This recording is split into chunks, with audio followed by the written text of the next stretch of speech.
Hey guys, Ray from Love Your RV.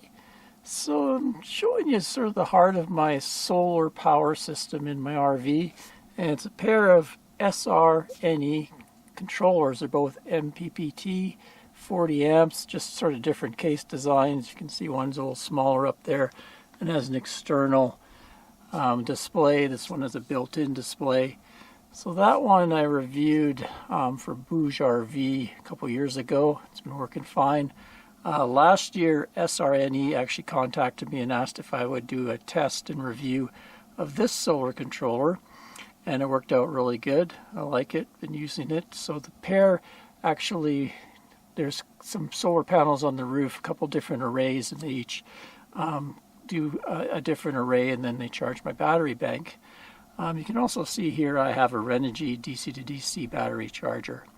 So last month, SRNE contacted me again, and they have a new product out, so they wanted me to do some testing for them and maybe a review.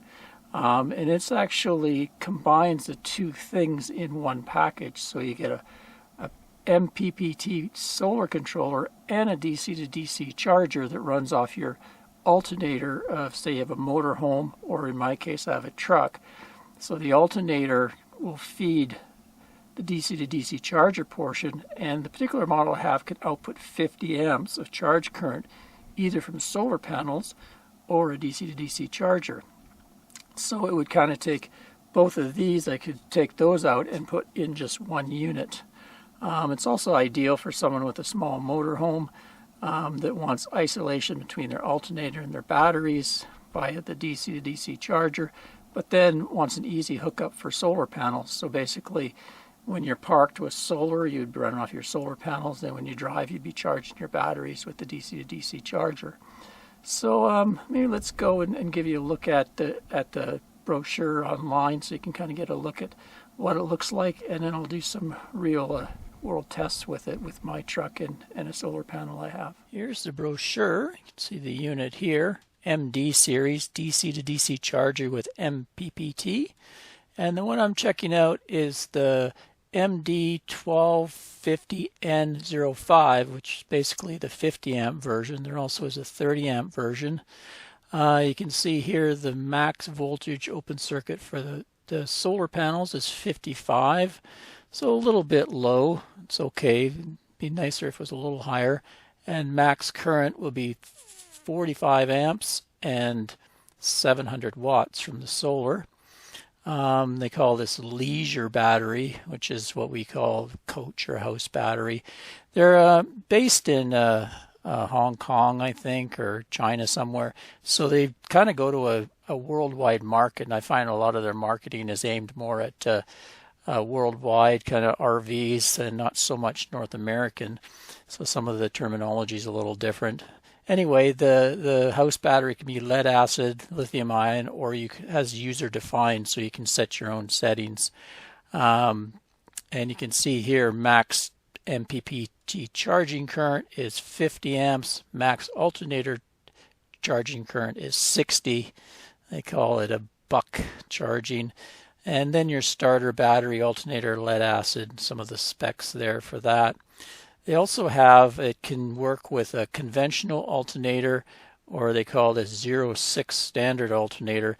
So some alternators in the market are what they call smart alternators, so they're a little different than your regular old alternator, and they need a little, they kind of need a sense wire attached to them. So this thing has that capability. What else we got here? Tracking efficiency greater than 99%. Max charging conversion efficiency 98%, so both very high. Communication, you have TTL and a remote switch, so you can set up a switch to turn charging on and off, and also extra modules, Bluetooth with app. So those are external, though it's not built in. I do happen to have the dongle that will make that work, so I'll be able to test their app out as well. And it's not very heavy. You can see about 5 pounds here. Protection degree IP32, so it's kind of not, you can't immerse it in water, but it can handle some splashing. And some of the certifications there. This is a pretty good example of what it does here in a motorhome. You know, you got your starter battery and your alternator going into the charger here, and you can charge your coach batteries there, or you can come off a solar panel and do that. And so when the engine runs, alternator, starter battery, and then through that into your leisure battery. So they do have 4 modes they list here. Mode 1 is you're using solar panels to charge your RV battery. Mode 2, alternator to charge your RV battery. Mode 3, combined, alternator and solar panels, hybrid charge the leisure battery. And mode 4, it can actually use the solar panels here to charge your starter battery. So it says in the event of the RV is parked for a long period of time, the starter battery has sufficient power to ensure the RV never fails to start, which is a cool feature. And then they also have some wiring diagrams here. I'll link to this in the video description if you want to explore it more. So let's get out there and do some tests to see how this thing performs. So here's a live look at it. It's actually pretty small, smaller than I imagined, being that it's DC-DC charger and an MPPT controller all in one and 50 amps. So it's maybe a little over 8 inches tall, a little under about 6 inches wide, a little under 4 inches deep. This comes off here, and that's your hookup situation. So you've got hookup for the battery, alternator, and your panels, solar panels. And then you've got some different adjustments here for things. In here we have where the on-off switch would go. Pull this one out. And VBAT. So this would be if you're having troubles with it recognizing the battery voltage, you could run wires to the battery. Say you had a long run of wire and you're getting too much voltage drop, you could wire small wires here, and then it would sense exactly what the battery voltage is, and would help with better charging. There's the on-off switch, so you can have a remote on-off to turn charging on and off. Ignition, you would run that to the alternator power, and same thing, it would sense what the alternator is putting out voltage-wise. It's very handy for some of the new smart alternators that vary in voltage. And then you've got a temperature reading here, and not really much for lithium, but for lead acid, that helps to charge better when it's cold. And then this TTL COM, that's for hooking up a dongle, a Bluetooth dongle, or a computer. And I actually happen to have one from a previous unit that I reviewed. I went and bought one so that I could get the Bluetooth app. So this didn't come with this, so I had to get it. It was relatively inexpensive, I think about 20 bucks. Anyway, that'll plug in to that port and allow me to hook up my smartphone app to that. You can see here, this is for the ignition wire if you're going to use a smart alternator. Not sure if I'm going to need it with mine or not, we'll see.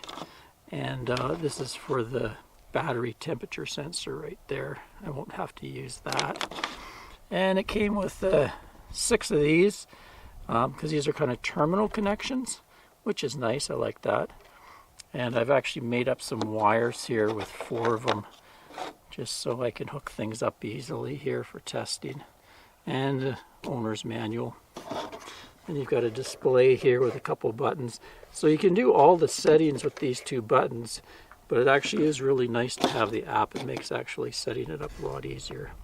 So let's hook her up and give her a test run. Okay, so I've set up a little test bed here. I have a 200 amp hour lithium battery. And like I said, made up some leads to make it easy to connect. Right now I have solar going into it. I have about a 400 watt ground panel hooked up to it right now. Hooked up to the battery, and then I also have a plug that will plug into my alternator in my truck. This is from a previous DC to DC charger that I'm using right now, a Renogy one. So it hooks into here, some Anderson power pole connectors. I'll show you at the front how it's set up. tapped onto my battery. This is my high output amperage port. I actually have a 220 amp alternator in this truck, so no problem putting out 50 amps for the DC to DC charger. I even installed down here a switchable breaker. So it's a 60 amp breaker, and that's a 60 amp fuse. So I shouldn't have any problem because this DC to DC charger maxes out at 60 amp from the alternator. So I don't think I'm going to be blowing any fuses. Let's go back and show you the display here. There you can see the display. We've got the solar showing me voltage and wattage, and then it's showing what's going into the battery, the amperage and the voltage of the battery in the middle, and then over to the side is going to be the alternator voltage and wattage. It's showing I have a 12 volt system. There's my COM port is hooked up. I'm recording the app right now, so I'll throw that up on the screen. And then I have this set for lithium ion batteries. And then there's some LEDs up here that light up showing the solar panel is on and the battery is hooked up, but not the alternator. So we'll go turn on the truck and see what happens. There, plug the truck in. Now I can see 12.4 volts. It's not drawing any energy from the alternator right now. It's still coming off the solar panel. Supposedly this will also transfer energy to your starter battery. So if your starter battery is run down, the solar can feed through and charge your starter battery. Anyway, I'm going to turn on the truck and we'll see what happens. Okay, truck running. Nothing's happening yet. Still drawing off a solar. Alternator showing 12 volts.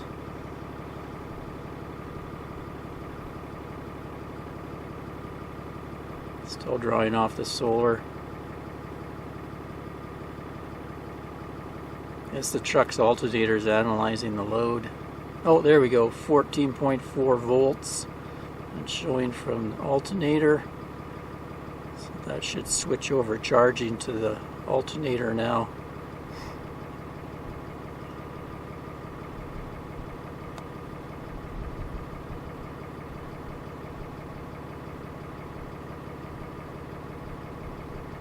There we go.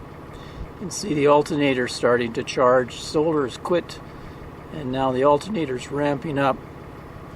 And we're getting 52.7 amps, around 700 watts. And then into the battery we're getting 49, pretty close to 50 amps. So right now we're charging the battery. This battery off the alternator is putting in 50 amps. That's pretty good.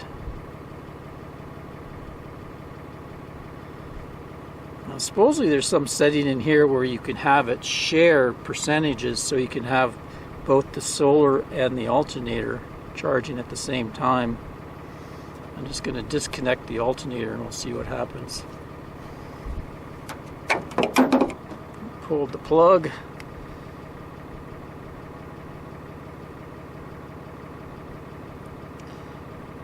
Alternator stopped, and then you can see the solar's now starting to take over again. Cool. One cool feature I like is I can go in and set the percentage of charge I want for my alternator. So I went in and set it for 50%, and now you can see it's 320 something watts. So that's kind of cool. You can, if you don't want to draw too much off your alternator, you can adjust that. So I switched off the truck, and now I'm just sort of seeing how long it takes for the solar to kick back on. Right now the truck's still charging it and voltage is dropping on the truck batteries, but the solar hasn't kicked on. You would think it would automatically switch over. Maybe it has to hit a certain voltage point here before it'll kick over. Okay, it still hasn't switched over, so I imagine they expect there to be some type of isolation relay in there, which my setup with my truck, I don't have any isolation. So I'm just going to pull off the connector here, so we'll disconnect the alternator completely. Then we should see the solar start up. Yep, there we go. So in my particular setup with my truck, I'd have to have some sort of relay in there, or be turning it on, pulling it manually when I stop the truck. Otherwise the thing would want to run down my battery. Although in the manual it says that the solar panel should be able to charge the starter battery, so not quite sure what's going on there. Another thing I haven't been able to figure out is how to have solar and generator both charging at the same time. I've gone through all the settings, tried everything, and it's either or. Either the solar panel charges or the alternator charges. So it's kind of like you can't have both at the same time, though their literature says that you can charge both at the same time. So I don't know if I'm missing something here, some setting. They talk about mode settings. They talk about one mode is both charging, another mode is solar only, another mode is generator only, and another mode is charging your starter battery. So I'm thinking I'm going to have to email them and tell them what I found, and we'll see what they say. I'll come back with a second video and we'll go from there. But anyway, so far I like that it's a good DC to DC charger, and it seems to be a good controller. I like the setup here with the terminals here, rather than going in and doing a screw up like this is much easier to make your own terminal connectors there, kind of like that. And their app, though, it's nice that it has an app. I wish it was built into the actual box and not have to get an external kind of optional dongle, because it is nice to use the app versus having to go in here and you got to hit enter, and then you got to go select for each function, and then when you find a function you want to change, you got to hit enter. You know the drill. So it's much easier to do it on an app. Maybe I'll show you, give you a closer look at the app functions here. Okay, so here's the app I downloaded from the App Store. I have an Android phone, SRNE. So we'll hit that. Opens up this screen. And I was able to find that there was a DC charger here, and it was the right model number. And we'll hit that. It's connecting, getting hardware version, blah, blah, blah. And then it opens up here. This is the main screen. Tells you what's going on with the solar panels. They call back battery, so that would be your house battery, your coach battery, and your RV. And then it's got a generator battery, which is like the starter battery in the generator. And it gives you voltage, current, and wattage for each of those. Also has sort of a history thing telling you your total charge coming from the solar and the generator. It's kind of cool. You can see over time what's going on. And then there's basic info. You can update the firmware, gives you the software version and your model there. Then you hit this gear icon up here and gets you into the settings. There's backup battery setting. So I have it set for lithium and 50 amp maximum charge. I can go in and set user defined or lead acid batteries. So I just have it on the stock lithium setting that they have. And you can go in and actually change different things in here. Voltages, so it's quite customizable. This just makes it way easier than going through those buttons. Just go back here. Oops. Solar panel settings. So in here you can go and see the percentage of charge you want from your solar panels or the percentage of charge from the generator. And there's some kind of cloud things. I guess you can download stuff. No files in the folder. Maybe that's if you're with support or something, you can upload things. Export parameters. And I'm not really sure what these are. It says light control voltage. Please select input or sliding value setting. Yeah, so I'm not really sure. Didn't really say anything in the manual about that in 5 minutes. Maybe that's something to do with a different model that has a load control. Anyway, not a bad app. At least it has an app. Also has temperature here, device temperature, and then if you hook up that battery sensor, it'll tell you what the temperature of the battery is. I don't have it hooked up, so it just defaults to 25 Celsius. Well, there you go. There's a look at this interesting charger, some tests and demos of it. I'm going to put out a second video because I want to get a hold of this company, SRNE, and talk to their rep and see why I can't get a couple modes to work. I can get mode 1 where the solar panels are charging and mode 2 where the alternator is charging. I can't seem to get it to work mode 3 where it's showing that both are charging, which is ideal because I'd rather have the solar panels to be the primary charger, and then if I'm trying to get 50 amps in there, I can have the rest of it taken up by the alternator. But I don't like where you can only choose the alternator because you're using fuel and you're robbing power off your engine when you're using it. So I don't know why I can't get it. Maybe I'm missing something. I'll talk to them. Also mode 4, I couldn't get it to where the solar panels are actually charging the auto battery or the truck battery. So I'll talk to them about that and see if I'm missing something, or maybe this is a brand new system. They seem to be just out to market now, and they wanted me to test it out. I don't really see it for sale too much. This company is actually the manufacturer company, and a lot of times it's selling to other companies who put their name on it. It's kind of like a white label thing. Then they stick their name and sell it. And even that, I don't really see it out in the market too much yet. So I'll ask them where this thing can be purchased and what the price point's going to be, and get back to you. So stay tuned for that video, and also link to this information page where you can download the manual and stuff like that if you want to look at it. Till next time, Ray from Love Your RV. Cheers, guys.